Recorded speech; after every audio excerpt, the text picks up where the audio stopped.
اللہ تعالیٰ ज़मीन و आसमान उनमें बसने वाली तमाम मखलूक़ात के खालिक हैं। जिस तरह इंस और जिन को अपनी इबादत के लिए पैदा किया, इसी तरह बाकी मखलूक़ात को भी किसी न किसी मकसद के लिए पैदा किया।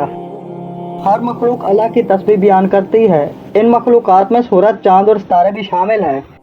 नबी करीम सल्लल्लाहु अलैहि वसल्लम ने जहलियत की एक बुराई की जिक्र फरमाई। लोग सितारों की गर्दिश और उनके अपनी अपनी मनाजिल में तलू व गुरूब की वजह से बारिशों वगैरह के बरसने का एतकाद रखेंगे। हज़रत ज़ैद बिन खालिद से मरवी है कि हुदैबिया के मकाम पर रात को बारिश हुई और सुबह अल्लाह के रसूल सल्लल्लाहु अलैहि वसल्लम ने हमें नमाज फजर पढ़ाई।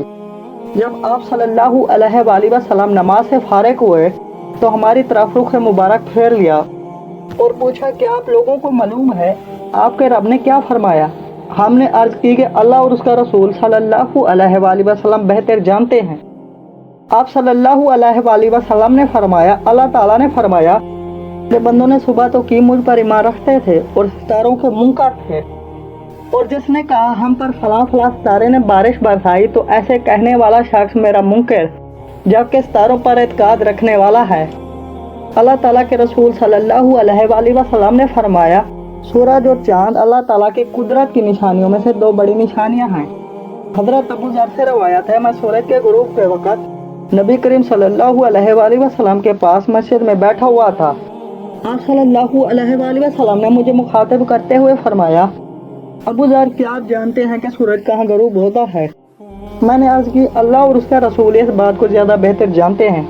आप सल्लल्लाहु अलैहि वसल्लम ने फरमाया, जब गरूब होने के लिए अपने मकाम की तरफ चला जाता है तो ज़ेरे अर्श अल्लाह को सद्दा करता है। सूरज के सद्दा करने से मुराद ये है कि इसका हर तुलू गरूब अल्लाह ताला की इजाज़त से होता है और ये उसकी इजाज़त का ताबे है। अल्लाह ताला की इजाज़त का ताबे फरमान होना ही उसका सद्दा करार दिया गया है। इस्लाम से पहले और आज भी कुछ ऐसे लोग हैं जो सूरज की परस्तश करते हैं और उसे खुदा मानते हैं। इसी मुनासबत से चांद और सूरज को जहन्नुम में डाला जाएगा, मगर बतौर सजा नहीं, बल्कि अपने पुजारियों की मजम्मत करने और उनको रुसवा करने और उनको अजाब देने के लिए जहन्नुम में डाला जाएगा कि देखो जिनको तुम खुदा समझते थे और जिनको तुम पोते थे, तुमको अजाब से बचाना तो दरकिनार, आज वो खुद दोज़ख में पड़े हैं और खुद को दोज़ख से नहीं निकाल सकते। नबी सल्लल्लाहु अलैहि वसल्लम ने फरमाया, सूरज और चांद को क़यामत के दिन लपेट दिया जाएगा। इस हदीस का मानी है कि सूरज की रोशनी को जमा करके इस तरह लपेट दिया जाएगा जिस तरह मामा को लपेट दिया जाता है। अल्लामा खताबी फरमाते हैं, इस हदीस में ऐसा इजाफा भी है जिसको इमाम बुखारी ने जिक्र नहीं किया। वो इस तरह है कि हज़रत अब्दुल्ला बयान करते हैं, मैं और सलमा बिन अब्दुर्रहमान बसरा की जामा मस्जिद में बैठे हुए थे। उस वक़्त हसन बसरी आए और वही बैठ गए। फिर उन्होंने हदीस बयान की और कहा, हमें हज़रत अबू हुरैरा रज़ियल्लाहु तआला अन्हु ने हदीस बयान की कि रसूलुल्लाह सल्लल्लाहु अलैहि वसल्लम ने फरमाया, बेशक सूरज और चांद क़यामत के दिन दो बैल होंगे जिनको लपेट कर दोज़ख में डाल दिया जाएगा।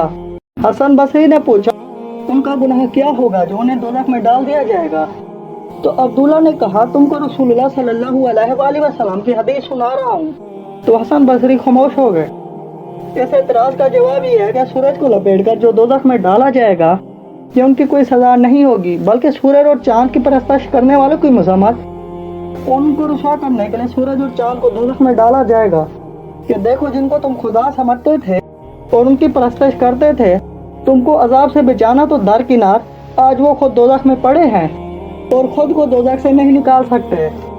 रवायत है, हज़रत हसन फरमाते हैं, हमको हज़रत अबू हुरैरा ने रसूलुल्लाह सल्लल्लाहु अलैहि वसल्लम से हदीस सुनाई, सूरज और चांद क़यामत के दिन गहने हुए दो पनीर के टुकड़े होंगे। हसन ने कहा, उन दोनों का गुनाह क्या है?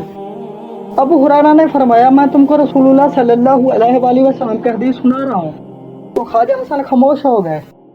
वहाँ चांद सूरज के अजाब पाने के लिए नहीं जाएंगे, बल्कि अपने पुजारियों को अजाब देने जाएंगे।